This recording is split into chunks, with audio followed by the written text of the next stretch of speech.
बारे में लोगों से परिचित कराऊंगा नहीं, ये सब तो बड़ा छोटा हो जाएगा। बताऊंगा कुछ बातें जो मेरे अनुभव से गुजरी हैं। वो अनुभव मेरा है क्योंकि मेरे अनुभव से गुजरी हैं।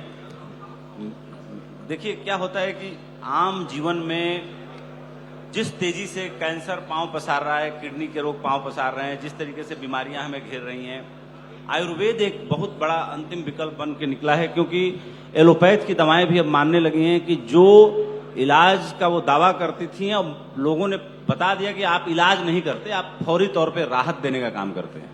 राहत और इलाज दो अलग अलग चीजें हैं। अभी मेरे परिवार में एक घटना हुई जिसको हम लोग बहुत परेशान हुए, और आचार्य जी से उस तरह से तो परिचय था सोशली जैसे होता है, लेकिन उस तरह से परिचय नहीं था कि अधिकार से मैं बोलूं कि नहीं आचार्य जी ये काम अब आपको करना ही पड़ेगा। मेरे सहयोगी मिहिर जी ले गए, मेरी बहन को 4th स्टेज मेटास्टेट कैंसर बता दिया डॉक्टरों ने, और रिपोर्ट तो बता ही रही थी। मैं इनके पास ले गया, इन्होंने कहा कि उपेंद्र बाबू कैंसर वैंसर जो होता है ना, एक स्कैम है, ये कोई कैंसर वैंसर नहीं है, मानो ही मत की कैंसर है, 1 महीना बस बहन जी को आज ही मेरे पास छोड़ जाओ।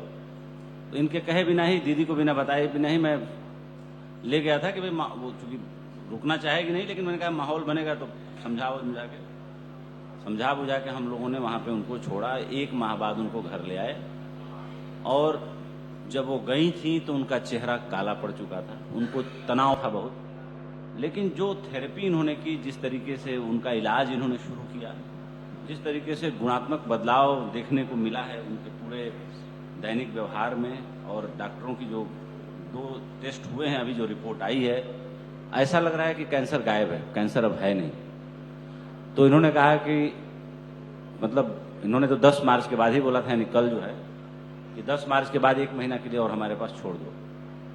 हालांकि इनके यहाँ रहने पर आम आदमी की जो रोज की आदतें हैं उसको बड़ी सुविधा देती हैं, खाने पीने की, रहने की, जो जीभ का स्वाद है, थोड़ा तो बदलाव करना पड़ता है। जो हमारे हर चीज को खा लेने की आदतें बीमारियों को आमंत्रित करवाती हैं, वो परेशान करती हैं, वो चीजें हमें बहुत ज्यादा बीमार करती हैं।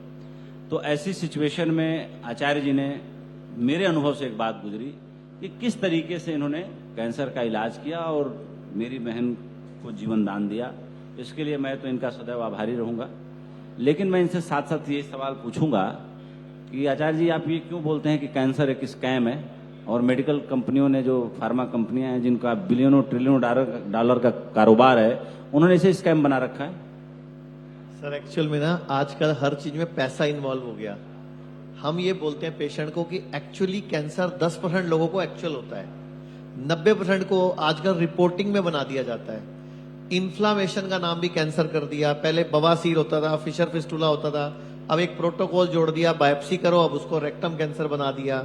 अश्वनी जी ने तो मेरी तरफ से 5-6 PIL डलवाई हैं अभी कि देश में आयुर्वेद की पढ़ाई लागू कराओ। डॉक्टर पुनिया, मैं आपको इन्वाइट कर रहा हूँ, स्वाति आप जा सकते हैं। डॉक्टर पुनिया आप आए। Thank you sir.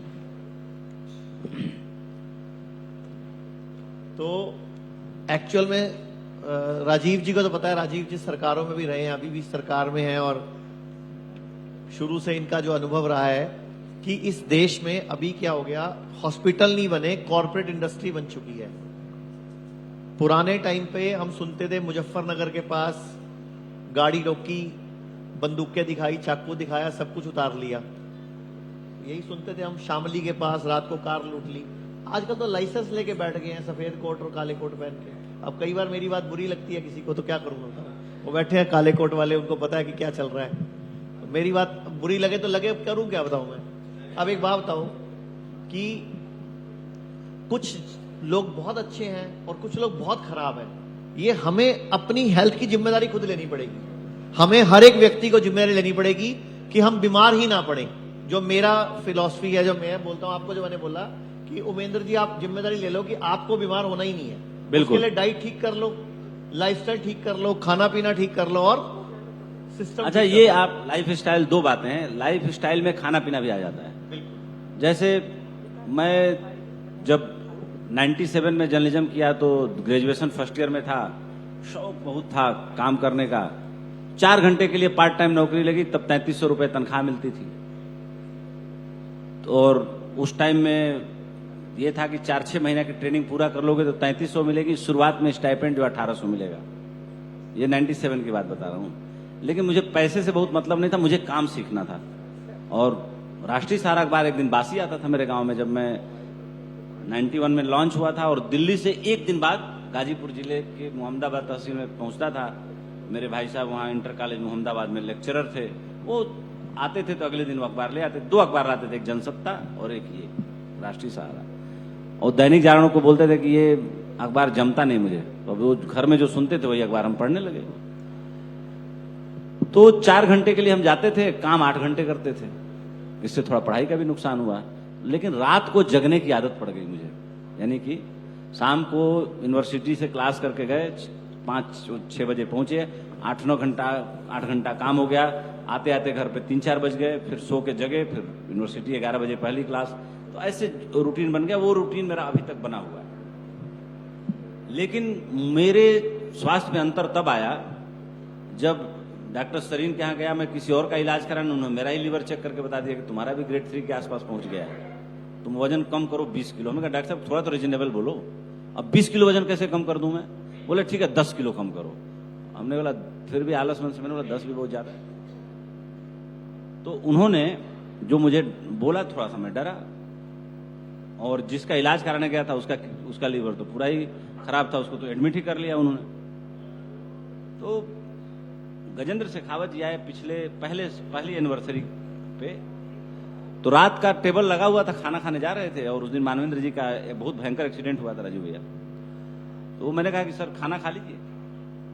तो बोले उपेंद्र 20 साल हो गए मैंने रात को मुंह जूठा नहीं किया कभी, और ये थोड़े से दाल चावल के लिए मेरी प्रतिज्ञा मत तोड़वाओ। तो मैंने पूछा कि आपका लीवर किस ग्रेड का है? बोले मेरा कोई ग्रेड का लीवर है नहीं, मेरा लीवर फैटी है ही नहीं। तब का दिन है, आज का दिन है कि 365 दिन में मैं समझ लीजिए कि 300 दिन रात को खाना नहीं खाता हूं। 65 दिन ऊपर नीचे मान लो, उसकी गणना नहीं की, ना कोई अभी रजिस्टर बनाया। मेरा लीवर जो है ग्रेड 1 फैटी के नीचे है, मतलब नॉन फैटी लीवर हो गया मेरा। और जो कह सकते हैं कि आजकल लोग कॉम्प्लीमेंट करते हैं कि भाई क्या कर रहे हो, कुछ कर। मैंने कहा मैं कुछ नहीं कर रहा हूं। एक इनकी सलाह खाने पीने में जो इन्होंने बताया कि क्या जूसेस पीने हैं, क्या ब्रेकफास्ट करना है, खाना है तो क्या खाना है, खाने पीने का मंत्र इन्होंने दिया। और एक संकल्प उनकी बात सुन के मैंने धारण कर लिया। उन्होंने ये नहीं बोला कि तुम मत खाना, उनका मेरे खाने से कोई, जब तक मैं अपनी प्रॉब्लम ना बताता वो इलाज क्यों बताते या क्यों बताते। लेकिन मैंने 2 चीजें की अपने जीवन में। अब आचार्य जी आप जिस स्पीड से रात में खाना न खाओ तो कितने बजे तक खाओ? खाते तो होंगे ना? कितने बजे के बाद? लंच करने के बाद मैं रात को खाता ही नहीं। अच्छा, लंच के बाद लेट करता हूँ, लंच 3 या 4 बजे। तो 3-4 बजे के बाद। आयुर्वेदिक बात बोलता है, जो 1 बार खाए वो योगी, जो 2 बार खाए वो भोगी, और जो 3 बार खाए वो रोगी, और जो बार खाए वो महारोगी। आपको सुधारना पड़ेगा भैया।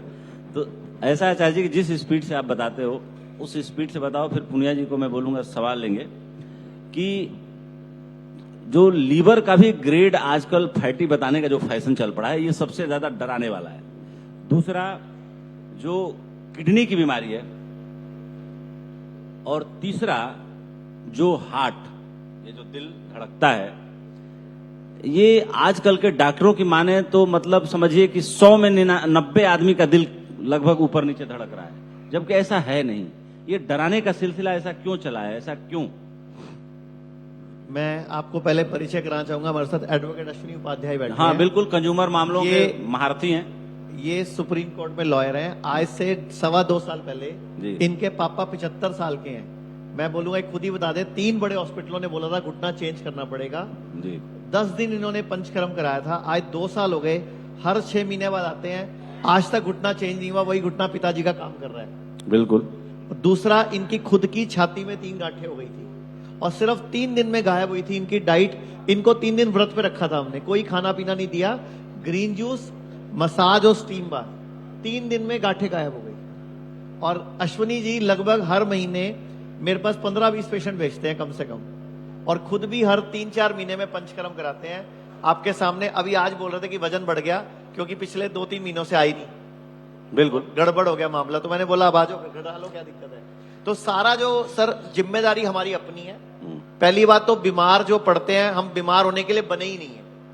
जो मानव शरीर है, एज पर आयुर्वेद, हम बीमार होने के लिए नहीं बने, हम स्वस्थ होने के रहने के लिए बने हैं। बीमार होने के लिए उल्टा मेहनत करते हैं। हम शादी में जाके 1000 रुपए देके 2500 का माल खाते हैं।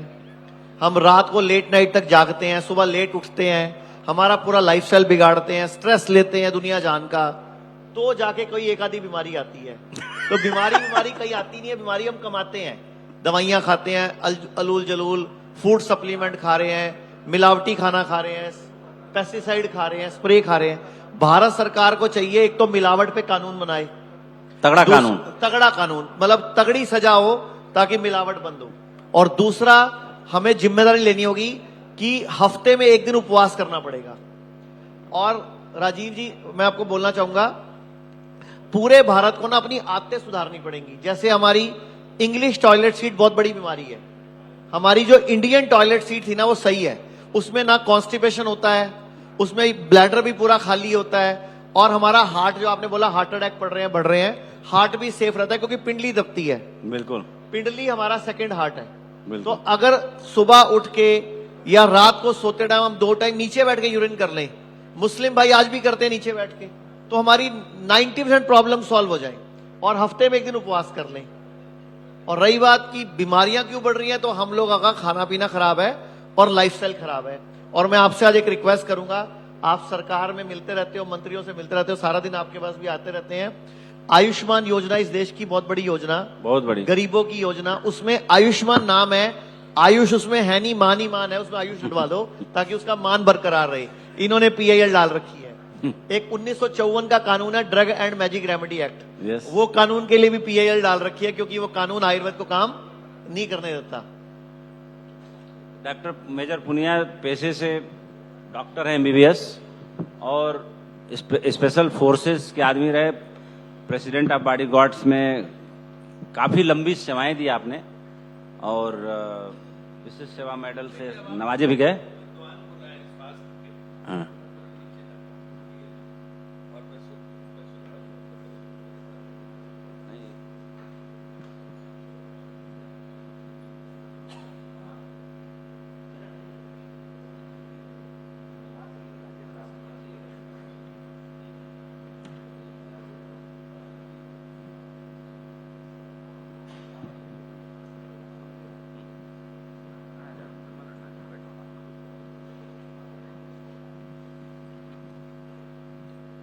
तो मेजर पुनिया का परिचय यह है कि पेशे से MBBS डॉक्टर हैं, लेकिन आपका जो काम है वो पहले सरकार के साथ था, बाद में आपने वॉलंटरी रिटायरमेंट लिया, राजनीति में भी 2-2 हाथ किया आपने, केजरीवाल जी के साथ भी राजनीति की। बाद में इन्होंने एक बड़ा यूनिक हेल्थ को बढ़ावा देने के लिए मैराथन शुरू करने का काम किया, और अभी तक पुनिया साहब आप बताएं कितने मैराथन कर चुके हैं?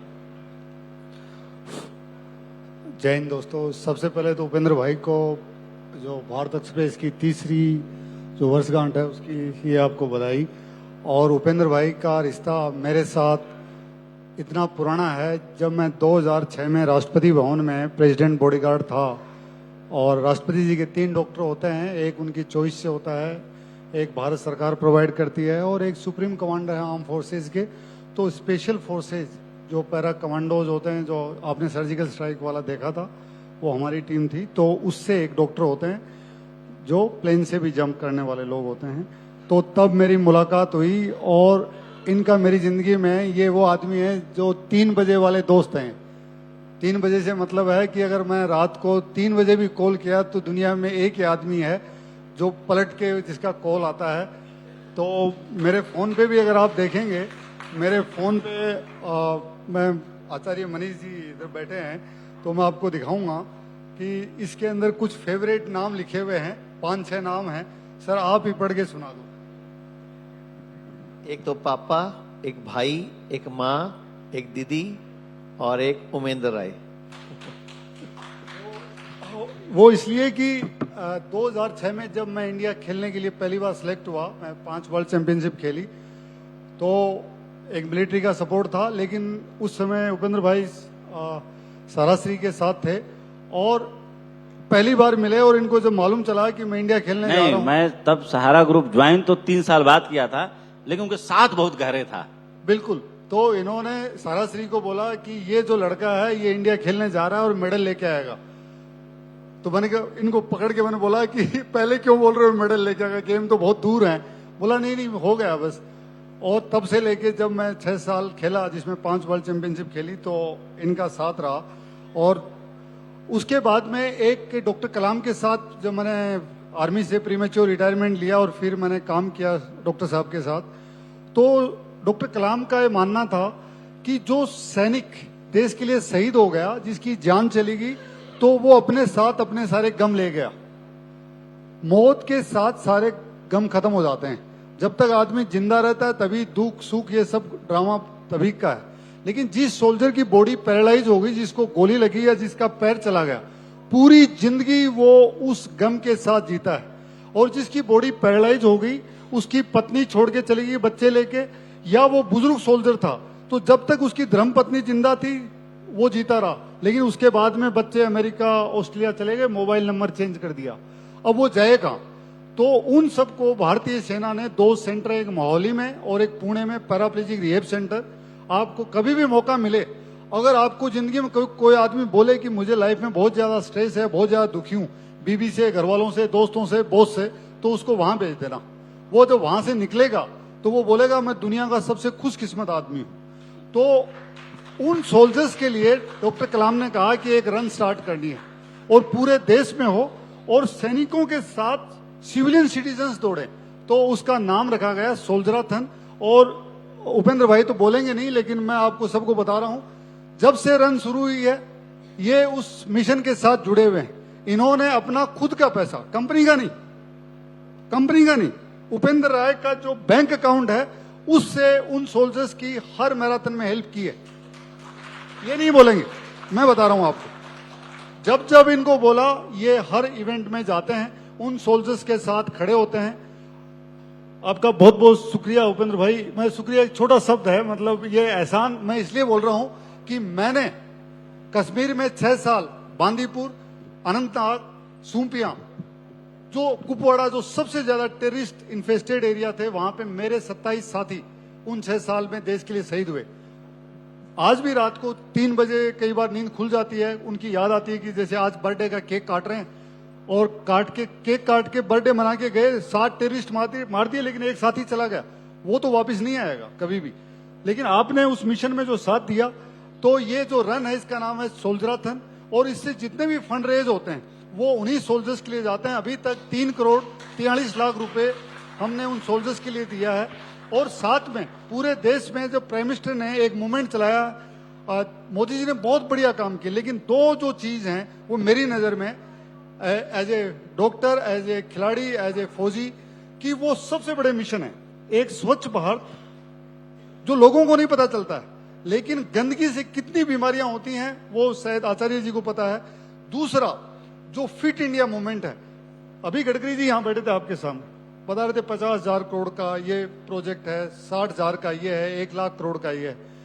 भारत के अंदर 11 करोड़ लोगों को डायबिटीज है, 22 करोड़ लोगों का आप डाटा चेक कर लेना, 22 करोड़ लोग हैं जो हाइपरटेंशन की गोलियां लेते हैं, यानी 33 करोड़ लोग 100 रुपए की भी गोली रोजाना ले रहे हैं।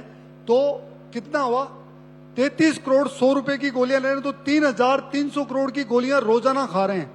यानी आप महीने का बताओ कितना हो गया? 9,900 करोड़, 9,900। अगर 9,900 को मान लो 9,000 या 10,000 मान लो, तो अगर 12 से मल्टीप्लाई करोगे तो 12 लाख करोड़। भारत का डिफेंस बजट, सारे राफाल, सुकोई, सारे टैंक, सेना की सारी सैलरी, सारा 7,35,000 करोड़ बजट है। 7,35,000 करोड़ बजट, सबसे ज्यादा बजट देश का डिफेंस का है। वो भी मोदी जी ने बढ़ाया, अदरवाइज कांग्रेस के टाइम तो था ही नहीं कुछ, हमारे सारे हथियार डिफेक्ट हो गए थे, सब कुछ खत्म हो गया था। जब उससे ज्यादा गोलियां, इसलिए जो आचार्य जी, आप लोग जैसे लोगों की बहुत ज्यादा जरूरत है इस देश में। मैं डॉक्टर हूं, मैं देश की सबसे बढ़िया मेडिकल कॉलेज, जो भारतीय सेना की मेडिकल कॉलेज, इसमें कोई रिजर्वेशन नहीं है, जिसमें मेडिकल की एग्जाम करने के बाद में प्रॉपर मेडिकल टेस्ट होता है। अगर कोई स्पेशली एबल्ड आदमी है उसको भी उसमें नहीं जगह दी जाती। पूरे देश में सिर्फ 100 सीट है। मैं उस कॉलेज से पढ़ा हूं, लेकिन इनकी बात से मैं वाकिफियत रखता हूं। आज डॉक्टर्स ने पैसा बना लिया है, कि महीने में इतने ऑपरेशन करेंगे तो उनका कट आपको इतना मिलेगा, इतनी दवाई लिखेंगे। तो फाइजर, आपको पता है कोविड के दौरान क्या हुआ था कि कैसे बड़े बड़े लेखक और पत्रकार कह रहे थे कि फाइजर का वो वैक्सीन दो। क्यों? ये एक पूरी लॉबी है हथियारों की और मेडिकल की, एक लॉबी है जो इस देश, और सबसे बड़ा मार्केट आपका देश है भाई, 154 करोड़ लोग हैं, तो 12 लाख करोड़ रुपए की दवाइयां खा रहे हैं, और ये दवाइयां हम रोक सकते हैं। दो तीन बीमारियों की दवाइयां बता रहे हैं, सारी बीमारियों की दवाइयां जोड़ने तो 24 लाख करोड़ हो जाएगा। बिल्कुल बिल्कुल सही बोल रहे हो आप। और लेकिन ये दो बीमारियां इसलिए हैं जरूरी कि ये हमने पाली, जैसे सर ने बताया कि ये ऊपर से आके अंदर घुसी नहीं है शरीर में। अगर हम रोजाना 1 घंटा भी अगर वॉक करें, एक्सरसाइज करें, टाइम पे खाना खा लें, रात को टाइम पे सो जाएं। बीच में पुनिया साहब को मैं रोक रहा हूँ, सुनी जी को भी कहीं जाना है, जो कि पेशे से वकील हैं और कोर्टें चल रही हैं फुल स्विंग में। तो एक सवाल आपसे, आचार्य मनीष जी जो बता रहे थे, हम दोनों के लाइफ में इन्होंने गुणात्मक सुधार किया है। जैसे मुझे किसी डॉक्टर ने बहुत पहले बताया था कि शरीर में अगर गांठें बनने लगे और दबाने पे उसमें दर्द ना हो तो बिनाइन है, घबराना नहीं चाहिए, लाइपोमा। हाँ, लेकिन अगर वो दबाने पे बहुत दर्द होने लगा, सह पीड़ा हो, तो समझना कि वो पक गई है, उसमें मवाद आ गया है। क्यों? मोटा मोटी ठीक बोल रहा हूँ ना? तो आपको जब ये अनुभव हुआ, या पिताजी वाला जो डॉक्टर साहब ने बताया कि उनका घुटना बदलना पड़ेगा और पंचकर्म क्रिया करने के बाद 2 साल से ठीक ठाक है, कोई दिक्कत नहीं है, आपको उन गांठों से डर क्यों लगा? कि उन गांठों में दर्द हुआ था आपके? बहुत बहुत धन्यवाद उपेंद्र जी, भारत एक्सप्रेस को, पूरी टीम को, आपके सभी पत्रकार बंधुओं को, सभी कैमरामैन बंधुओं को, और पूरे देश भर में जो नेटवर्क है उसको मैं बधाई देता हूं, धन्यवाद देता हूं। आपको इसलिए भी मैं, भारत एक्सप्रेस को और आपको इसलिए भी बधाई देता हूं कि आप केवल समस्या की बात नहीं करते, आप समस्या के मूल कारण और अस्थायी समाधान की बात करते हैं। आज आपका विषय विकसित भारत है। मेरी अपनी जो व्याख्या है कि विकसित भारत बनेगा कैसे, विकसित भारत बनाने के लिए 3 भारत बनाना पड़ेगा। पहला स्वतंत्र भारत बनाना पड़ेगा, दूसरा संप्रभु भारत बनाना पड़ेगा, तीसरा सुरक्षित भारत बनाना पड़ेगा। आपका घर बहुत मॉडर्न हो लेकिन सुरक्षित नहीं हो तो आप घर में रहना पसंद नहीं करेंगे, रात को आपको टेंशन रहेगा। ऐसे राष्ट्र बहुत मॉडर्न हो लेकिन सुरक्षित नहीं हो तो लोग रहना पसंद नहीं करते। तो विकसित भारत बनाने के लिए 3 भारत, स्वतंत्र भारत, संप्रभु भारत और सुरक्षित भारत। अब स्वतंत्र भारत कैसे बनेगा? भारत तो आज गुलाम चल रहा है। अब कहेंगे गुलाम कैसे, 75 साल हो गए, हम तो स्वतंत्रता दिवस मना रहे हैं। तो उपेंद्र जी, स्वतंत्र 2 शब्दों से मिलकर बना है, स्वतंत्र, स्वयं का तंत्र। दुर्भाग्यवश 75 साल में हम कोई तंत्र अपना विकसित नहीं कर पाए। शिक्षा हमारी गुलामी की है, चिकित्सा हमारी गुलामी की है, पुलिस व्यवस्था हमारी गुलामी की है, न्यायिक व्यवस्था हमारी गुलामी की है, प्रशासनिक व्यवस्था हमारी गुलामी की है, टैक्स व्यवस्था हमारी गुलामी की है, व्यापार व्यवस्था हमारी गुलामी की है। अगर आप सारे सिस्टम को देखिए तो एक भी सिस्टम हमारा अपना खुद का नहीं है। फिर दूसरा है संप्रभु भारत। संप्रभुता का मतलब होता है ना गुलामी का नाम हो ना गुलामी का निशान हो। हम दिल्ली में बैठे हुए हैं जिसको पांडवों ने बसाया, और इस दिल्ली में युधिष्ठिर रोड नहीं है, भीम रोड नहीं है, नकुल रोड नहीं है, सहदेव रोड नहीं है, कुंती रोड नहीं है, माद्री रोड नहीं है, अभिमन्यु रोड नहीं है, लेकिन इस दिल्ली में Babar road, Humayun road, Tughlaq road, Ghori road, Lodhi road, पता नहीं क्या क्या है। और हमें तो शर्म आती है कि संविधान की शपथ लेने वाले जिन्होंने कहा हम संप्रभु भारत बनाएंगे, वो सुबह सुबह लोधी कॉलोनी में जाके वॉक करते हैं। उनकी आत्मा नहीं कचोटती कि जिस लोधी, एक वहसी दरिंदा लोधी जिसने हमारे माताओं पिता का, हमारे पूर्वजों के ऊपर इतना नरसंहार किया, हम उसके नाम पे जा रहे। हम तुगलक रोड पे रहते हैं, पता नहीं तुगलक रोड पे बहुत सारे लोग रहते हैं, मैं नेताओं का नाम नहीं लूंगा, सारे जजेज ही रहते हैं तुगलक रोड पे। हाँ, तो 12 जज हैं सुप्रीम कोर्ट के। ठीक है, तो तुगलक रोड पे सुप्रीम कोर्ट के जज भी रहते हैं, तुगलक रोड पे बहुत सारे बड़े नेता रहते हैं। मुझे आश्चर्य होता है कि उनको अपने रिश्तेदारों को पता बताने में शर्म आती कि नहीं आती। मैं तुगलक रोड पे रहता हूं, मैं बाबर रोड पे रहता हूं, मैं हुमायूं रोड पे रहता हूं, मैं अकबर रोड पे रहता हूं। तो 2 करना है, पहला सारे तंत्र अपने विकसित करने, स्वयं स्वतंत्र भारत, दूसरा संप्रभु भारत, गुलामी का नामो निशान मिटाना है, और तीसरा है सुरक्षित भारत। सुरक्षित भारत कैसे होगा? सुरक्षित भारत तब होगा जब शिक्षा में संस्कार हो, कानून का खौफ हो। इसलिए अब तक मेरी हाईकोर्ट सुप्रीम कोर्ट मिला के लगभग 200-250 PIL हो चुकी है। और भारत के प्रवास का जहां तक है, पिछले 5 वर्ष में मैंने 500 जिलों में प्रवास किया है। शायद ये भारत का रिकॉर्ड होगा, या इससे ज्यादा किसी ने किया हो तो आप पता करिएगा। पिछले 5 वर्ष में मैंने भारत के 500 जिलों में प्रवास किया है। सैटरडे संडे पूरा गर्मी की समर हॉलीडे, पूरा विंटर हॉलीडे मैं बाहर ही रहता हूं।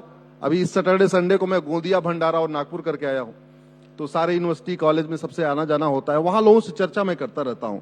मेरा मानना है कि विकसित भारत बनाने के लिए सुरक्षित भारत जरूरी है, और सुरक्षित भारत के लिए कानून का खौफ जरूरी है।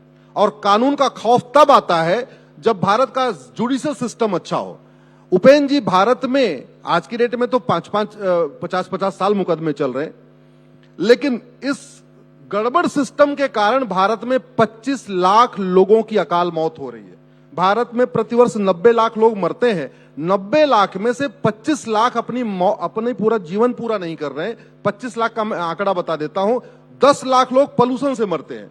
Air pollution, water pollution, noise pollution, plastic pollution, thermal pollution, radio active pollution, सारा जो 10 तरीके का पोल्यूशन, उससे 10 लाख लोग साल में मरते हैं। पोल्यूशन तब ठीक होगा जब जनसंख्या नियंत्रण होगा और कानून का खौफ पैदा होगा। 2 लाख लोग साल में जमीन विवाद में मर जाते हैं एक दूसरे। 12 लाख लोगों का हाथ पैर टूटता है, खोपड़ी फूटती है, और 2 लाख तो मर जाते हैं।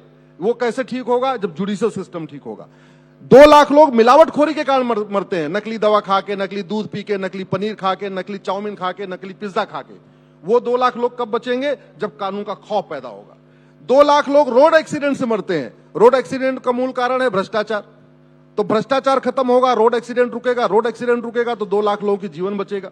तो इस तरीके से आप देखिए 25 लाख लोगों की अकाल मौत हो रही है, और हम दिल्ली में बैठे लोगों की 12 साल उम्र कम हो चुकी है। क्यों? Air pollution, water pollution, noise pollution, दुनिया भर के जो पोल्यूशन चल रहे हैं। समाधान क्या है? तो विकसित भारत के लिए सुरक्षित भारत। सुरक्षित भारत कैसे बनेगा?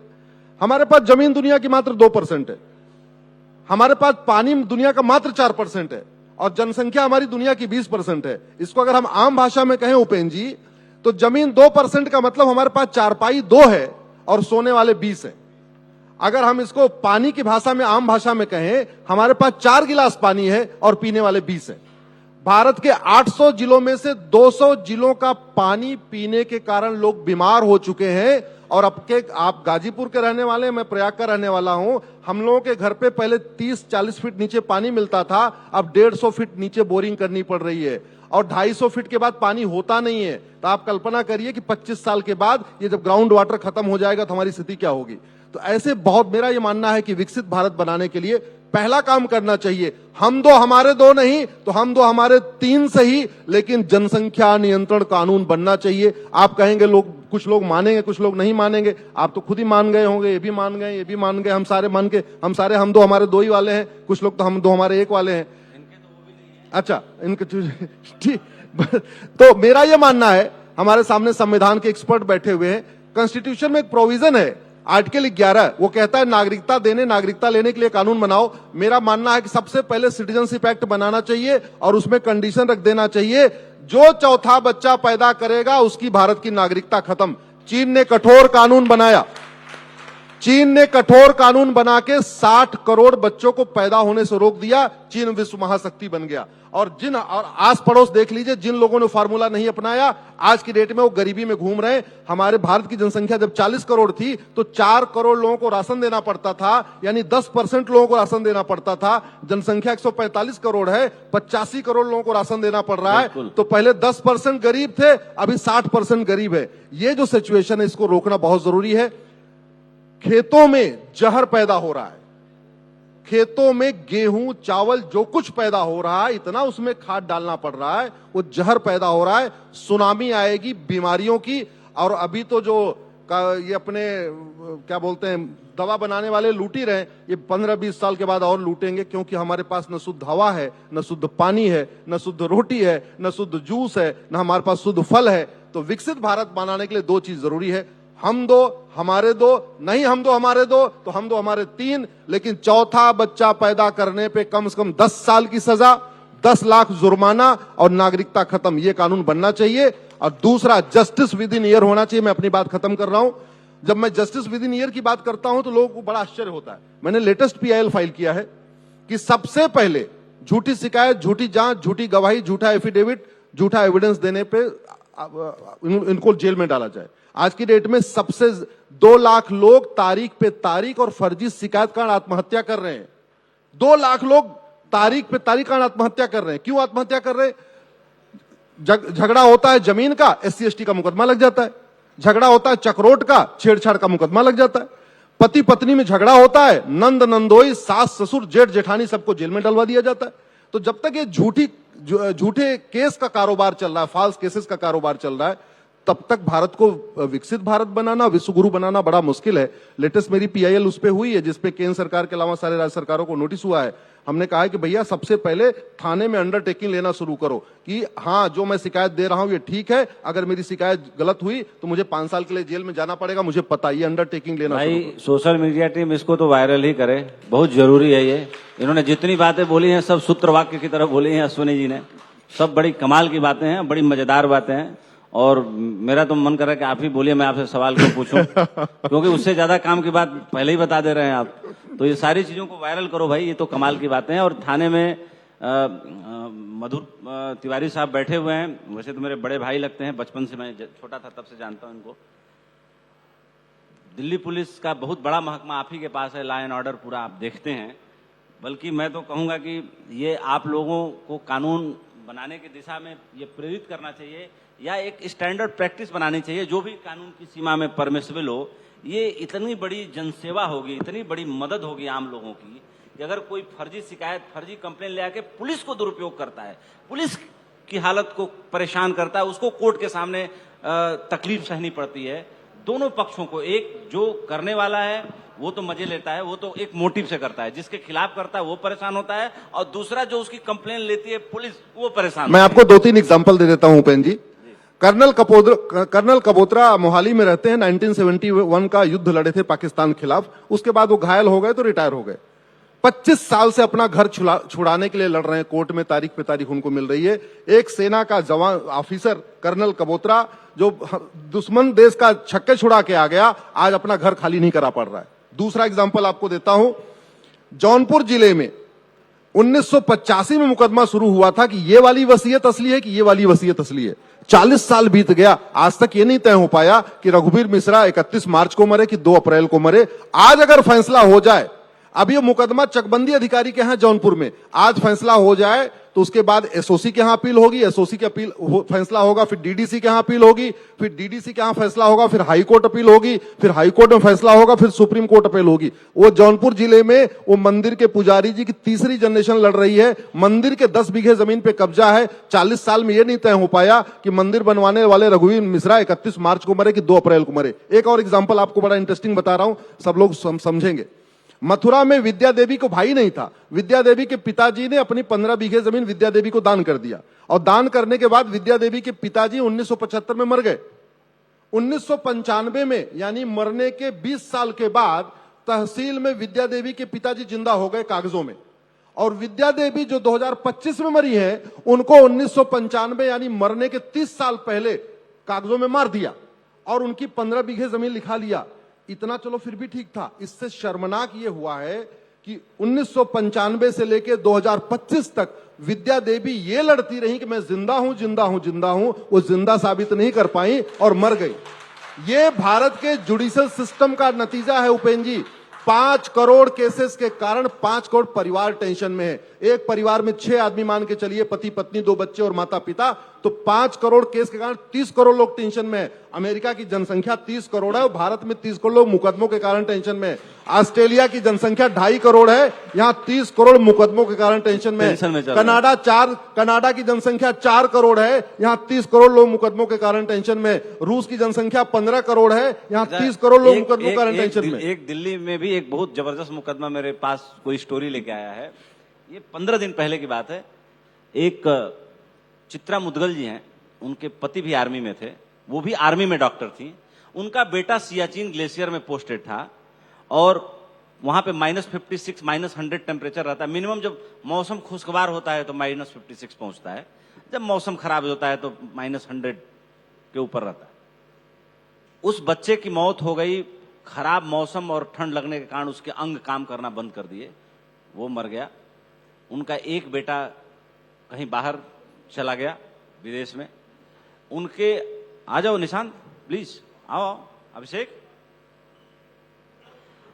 अभिषेक का भी मन था कुछ कहने का और कहना आता है, आ जाओ। अभिषेक 2010 बैच के IAS ऑफिसर हैं, आपकी धर्मपत्नी जी लखीमपुर खीरी की डिस्ट्रिक्ट मजिस्ट्रेट हैं। लेकिन इन्होंने अपना जीवन बदल लिया, इसके लिए शानदार तालियां। कि एक छोटी सी घटना हुई, एक सेल्फी खींचने के कारण इनको नोटिस दिया चुनाव आयोग ने, इन्होंने स्वाभिमान के कारण अपनी नौकरी छोड़ दी। तो ऐसे भी स्वाभिमानी बच्चे होने चाहिए, भाई छोटे होने चाहिए अपने। तो उनके बेटे की डेथ हो गई, एक बेटा विदेश चला गया। 3 एकड़ जमीन उनके पति ने ली थी बहुत पहले, सन 75 से पहले मेहरौली में। अब आप समझिए कि सिस्टम ऐसा भ्रष्ट है कि मतलब मैं अधिकारियों का नाम नहीं लूंगा, लेकिन मैं, हो सकता है कि अभी कम जानकारी है, थोड़ा सा अर्ली जजमेंट हो जाएगा, लेकिन वो लेडी मतलब आंसुओं से रोई। मेरे से फोन पे किसी ने बात कराया और किसी एक पुलिस अधिकारी के ही घर पे गई थी। उन्होंने बात कराया कि भैया अभी तो मेरी पोस्टिंग कहीं बाहर है दिल्ली से, अभी मैं यहां होता तो चीड़ फाड़ कर देता, लेकिन मैं अभी करूंगा तो लोग कहेंगे कि मैं दलाली कर रहा हूं। पुलिस को भी दलाल बनने में 2 ही मिनट लगता है, तो मैं आपसे बात करा रहा हूं।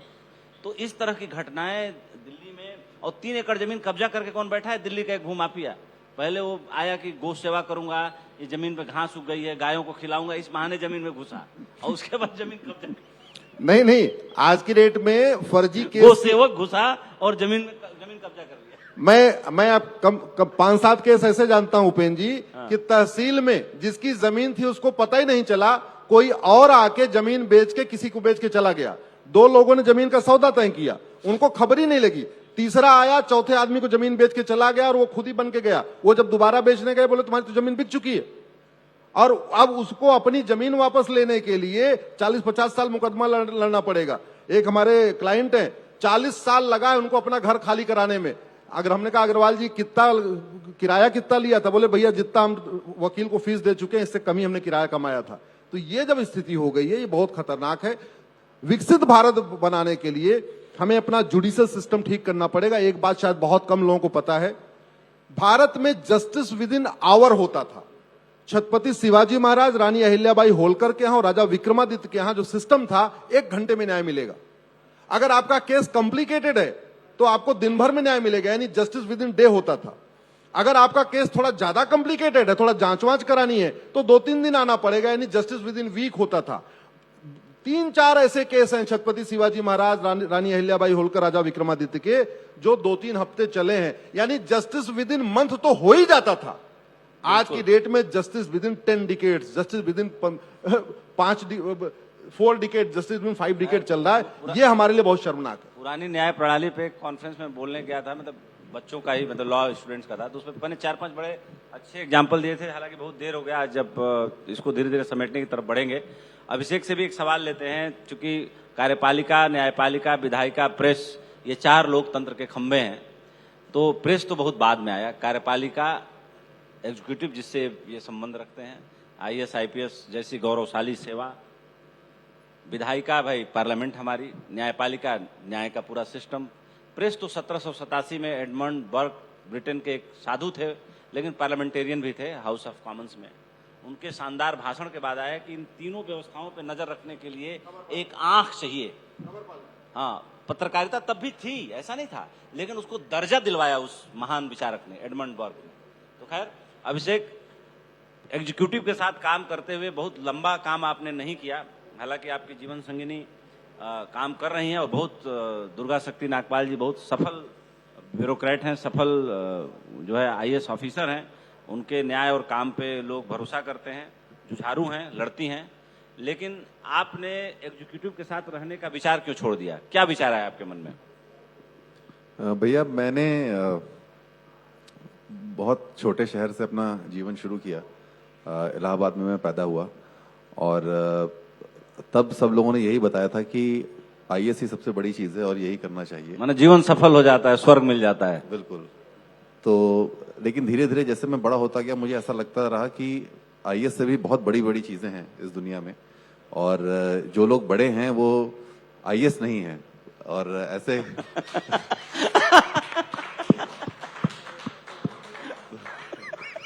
फिर से बोलो, क्या बोले?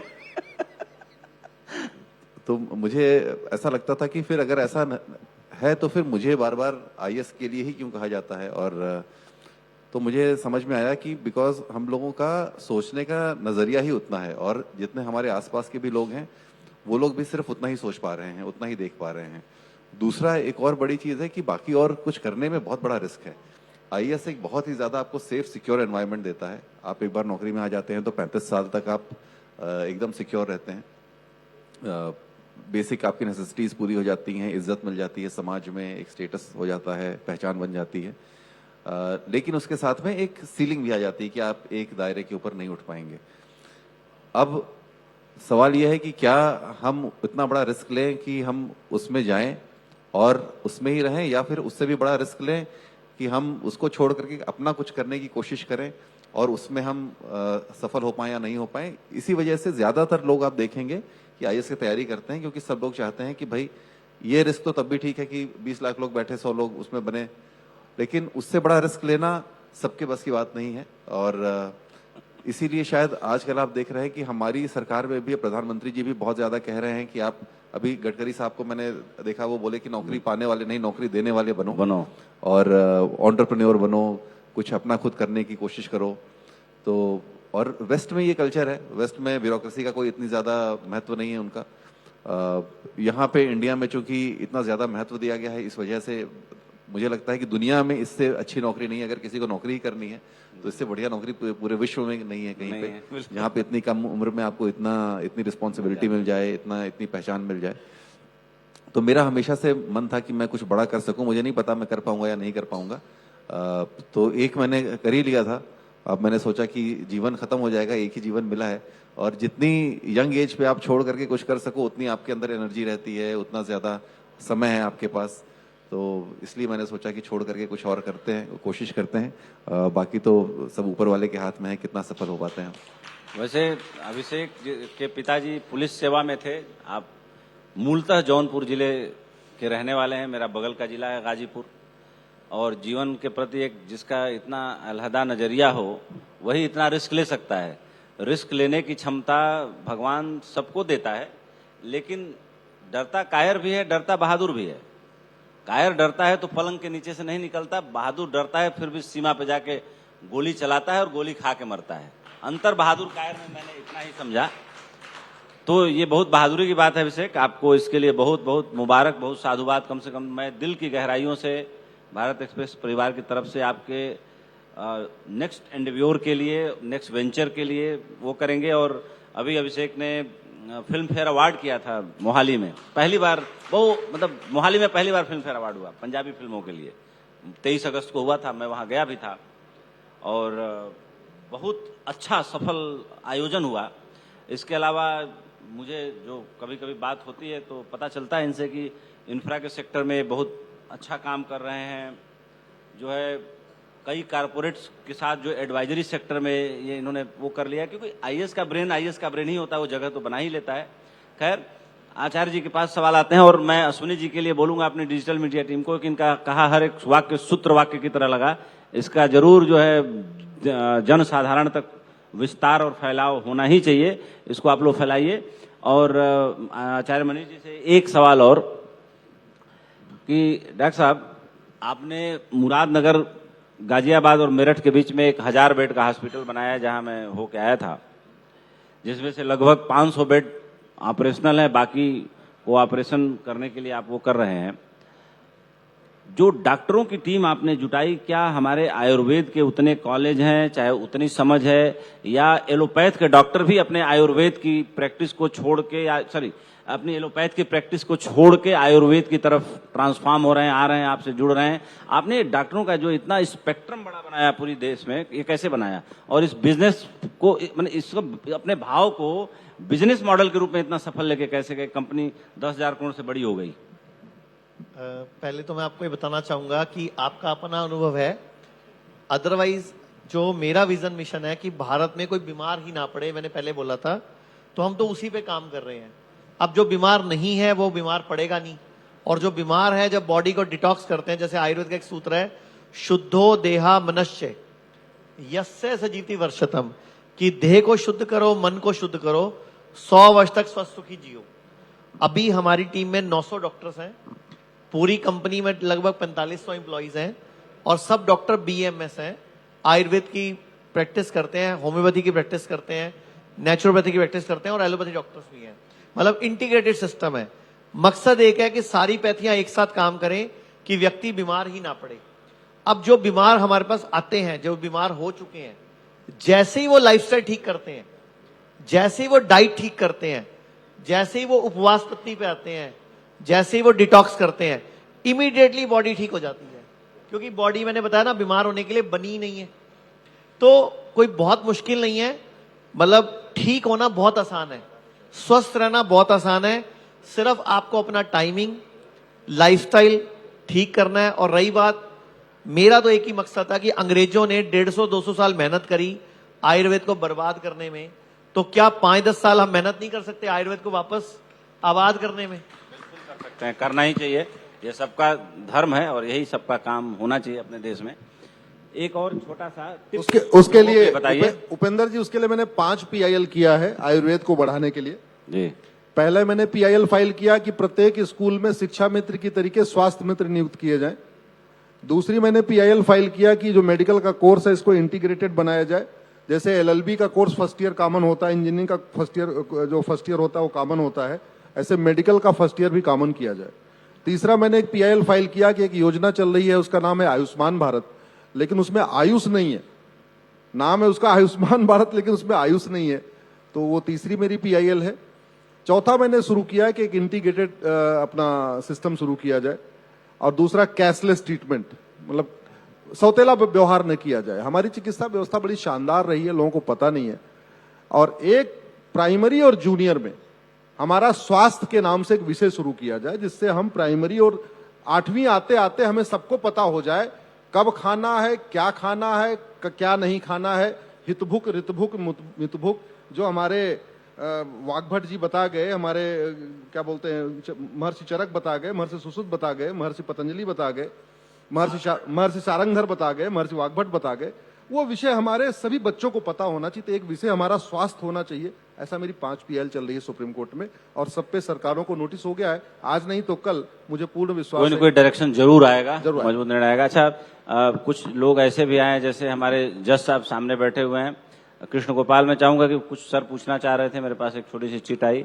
कोई माइक हो तो जरूर पहुंचाइए वहां तक।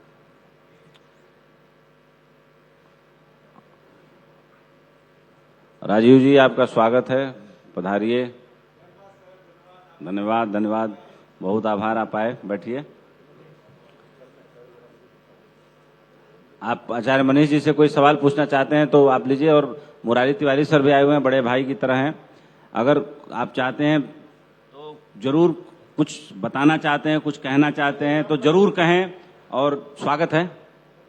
नहीं, बैठिए, कोई बात नहीं, आपको कोई फॉर्मेलिटी नहीं है, एक ही है, सारा ग्रिड एक ही है, परिवार एक ही है। उपेंद्र बाबू, आपको भारत एक्सप्रेस की 3री वर्षगांठ की बहुत बहुत बधाई। धन्यवाद भैया। और पूरी टीम को बधाई। आज अभी आके जब मैं बैठा तो अश्वनी जी मेरे सामने ही बैठे थे, और बगल में डॉक्टर आचार्य हमारे मनीष जी बैठे थे। तो मैंने उपाध्याय जी से मैंने बोला कि उपाध्याय जी, आप आचार्य जी के बगल में बैठे हैं, जरा कोई दवाई और कोई नुस्खा ऐसा पूछिए कि सर पे बाल गिर रहे हैं तो उसका क्या उपाय है। इसके तो मास्टर हैं आचार्य जी, बाल उगवा देते हैं ये।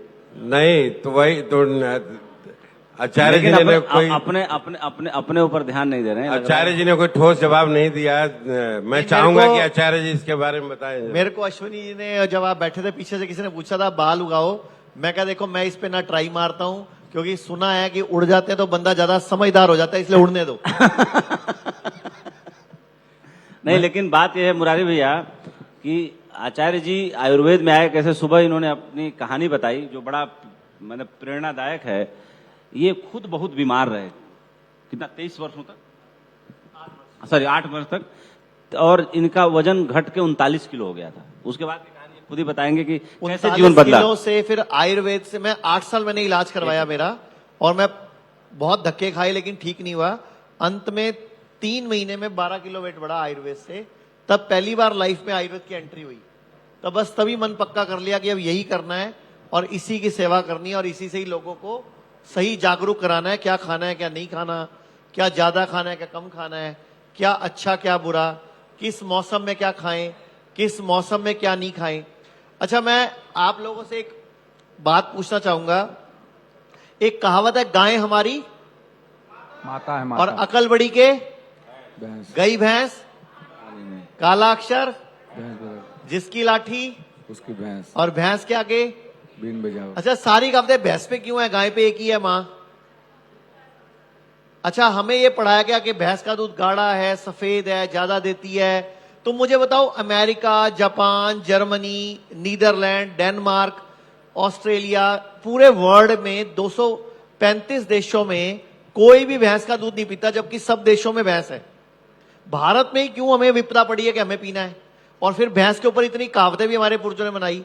तो पुराने टाइम पे भैंस का दूध वो पीता था जो बहुत ज्यादा मेहनत करता था, एक्सरसाइज करता था, युद्ध लड़ता था, कुश्ती लड़ता था, या भाला तलवार चलाता था, वो पीता था सिर्फ। हम लोग एक टीला भी, इस पंजाबी में बोलता डक्का भी नहीं तोड़ते पूरा दिन।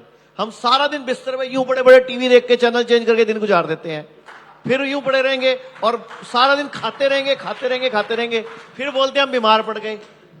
और हर घर पे छुट्टी कर लो आप एक दिन, हर 2 घंटे बाद बीवी आगे पूछते कुछ लोगे, कुछ बना दूं, कुछ खाओगे? मतलब वही मैंने बात जो भी बोला था कि हम जितना ज्यादा खाने के ऊपर जोर दे रहे हैं, इसी से सारी बीमारियां हैं। तो मैं सबसे रिक्वेस्ट करूंगा कि सूरज डूबने के बाद कम खाया करो, ना खाया करो। मैं कभी कभार तो खाएंगे, मानेंगे नहीं, क्योंकि शादी में पैसे देंगे, वसूलने हैं इनको। और फिर हफ्ते में एक दिन खाया ही मत करो, हफ्ते में एक दिन उपवास रखो। देखो, अगर बीमार पड़ गए ना, जिंदगी नर्क है। जैसे भैया ने बोला डायलिसिस, अब किसी का डायलिसिस शुरू हो जाता है, आप उससे पूछो देखो जिंदगी क्या है, वो कहेगा जिंदगी नर्क है। क्यों? क्योंकि जब डायलिसिस होता है हफ्ते में 2 बार 3 बार, जिस दिन होता है उससे अगले दिन बंदा काम नहीं कर पाता, क्योंकि पूरा दिन शरीर टूटता है, हीमोग्लोबिन कम, वीकनेस, क्रिएटिनिन बढ़ा हुआ। जिसको कैंसर है उससे पूछो, उसको मौत नजर आ रही होती है। जिसका लीवर फेल है उसका भी शरीर पीला पड़ा हुआ है, पेट में पानी भरा हुआ है। तो बीमार होना ही बंद कर दो, अपने स्वास्थ्य की जिम्मेदारी ले लो। और अब तो एक बड़ा अच्छा फायदा हो गया, अश्विनी ने बड़ा जोर लगाया था 3 साल कि हेल्थ इंश्योरेंस में आयुर्वेद आ गया है। अगर आप सबके पास हेल्थ इंश्योरेंस है तो आपका इलाज तो फ्री होता है आप तो।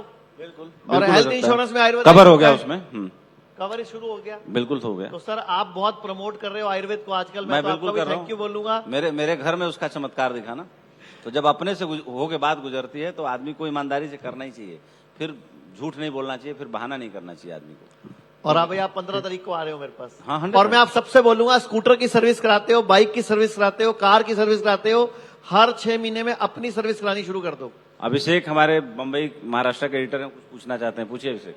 मनीष जी, मेरा एक वाजिब सवाल है, आपको हंसी आएगी, लेकिन क्या शुगर वाले पेशेंट्स को मीठा अट्रैक्ट करता है क्या, पहला? और उसका इलाज जो है, कई बार खाने के बाद उसको डिटॉक्स तुरंत कैसे करें, या फिर उसको कैसे कंट्रोल करें ताकि इसका हल हो? देखो, मैं आपको एक सच्चाई बताता हूं, शुगर और बीपी ये 2 बीमारियां ही नहीं है, ये लाइफस्टाइल डिसऑर्डर्स हैं। तो जैसे ही लाइफस्टाइल को ऑर्डर में लेके आते हो, ये ठीक हो जाती हैं, रिवर्स हो जाती हैं। और ठीक नहीं बोल सकते क्योंकि वो 1954 का कानून लागू है वो अंग्रेजों ने बनाया था 1940 में, तो ठीक नहीं बोल सकते, रिवर्स हो सकती है। मतलब हमारे यहाँ 100 में से 90 लोगों की डायबिटीज 3 से 7 दिन में रिवर्स हो जाती है, और 100 में से लगभग 80 लोगों का ब्लड प्रेशर 15 से 30 दिन में गोली बंद हो जाती है। तो जब गोली बंदी हो जाती है, आप रिवर्स ही हो जाते हो, तो फिर आप ये सवाल पूछो ही मत कि भाई ये, क्योंकि ये बीमारी नहीं है ना। हाँ, कंपनियां चाहती हैं कि आप जिंदगी भर दवाइयां खाओ, कंपनियां चाहती हैं, लेकिन आपकी जिम्मेदारी होगी कि मैं क्यों खाऊं। अगर मैं अपने आप को ठीक कर सकता हूं, रिवर्स कर सकता हूं, तो मैं एक मिनट में बता दूं डाइट चार्ट। आराम से सर, पूरा एक मिनट में मैं डाइट चार्ट बता देता हूं। अश्विनी जी, जो आपका आज किसी जानने वाले का फोन आया था, उनको भी ये बता देना आप, आज आपके रिश्तेदार का फोन आया था कि आप नाश्ते में सुबह अगर आपका वजन 50 किलो से ऊपर है तो पहले 500 ग्राम फ्रूट खाने हैं, अगर 50 किलो से ऊपर है। अगर 50 किलो से नीचे है तो 250 ग्राम फ्रूट पहले खाने हैं, उसके ऊपर से जो खाना है वो खाओ। रोटी, चावल, खिचड़ी, दलिया, स्प्राउट, इडली, ढोकला, कॉर्नफ्लेक्स, जो खाना है खाओ, लेकिन पहले फ्रूट्स खाओ। अगर 50 किलो से ऊपर हो तो आधा किलो, 50 किलो से नीचे हो तो 250 ग्राम नाश्ते में। लंच में 50 किलो से ऊपर हो तो 250 ग्राम सलाद खाओ पहले, और 50 किलो से नीचे हो तो 150 ग्राम सलाद खाओ पहले, उसके ऊपर से जो मर्जी खाओ। और डिनर में आप शाम को पहले वेजिटेबल सूप पियो, उसके ऊपर से जो मर्जी खाओ। अगर आप ये 3 टाइम ये प्लेट 1 प्लेट 2 डाइट बोलते हैं इसको हम। जो खा रहे हो उसका नाम प्लेट 2 कर दो, उससे पहले प्लेट 1 ऐड कर लो, तो 100 में से 90 लोगों की डायबिटीज ठीक हो जाएगी, रिवर्स हो जाएगी। 100 में से 90 लोगों का, 80 लोगों का ब्लड प्रेशर रिवर्स हो जाएगा। तो दवाइयों की मात्रा बहुत कम हो जाएगी। तो इसलिए कोई टेंशन नहीं है। बस परहेज क्या है कि जो भी चीज जानवर से आती है वो छोड़ दो। तो जानवर से क्या क्या आता है? दूध आता है, दही आती है, पनीर आता है, अंडा आता है, और कई बार जानवर ही प्लेट में आ जाता है, तो वो छोड़ दो। और जो चीज पैकेट में आती है वो छोड़ दो। अदरवाइज कोई बीमारी नहीं है, हम बने ही नहीं बीमार होने के लिए। ये बात बिल्कुल मैं सर एक सवाल मेरा भी सर, कि हम बीमार होने के लिए नहीं बने हैं, और इस बात में बिल्कुल सच्चाई भी है। थैंक यू सो मच हमारे तमाम मेहमानों को, और साथ ही हम चाहेंगे कि हमारे सीएमडी सर सम्मानित करें यहाँ पर मौजूद मेहमानों को। उसके बाद हम ईज माई ट्रिप की तरफ से भारत एक्सप्रेस की तीसरी वर्षगांठ पर जो एक्टिविटी करवाने वाले हैं उस पर हम रुक करते हुए नजर आएंगे। सीएमडी सर, हम चाहेंगे कि आप हमारे मेहमानों को सम्मानित करें। प्लीज बुके और मोमेंटो साथ ही शॉल देकर मेहमानों को सम्मानित किया जाए। तो जिस बात का जिक्र हमारे सीएमडी कर रहे थे कि बहुत ही सार्थक विषयों पर हमने चर्चा की।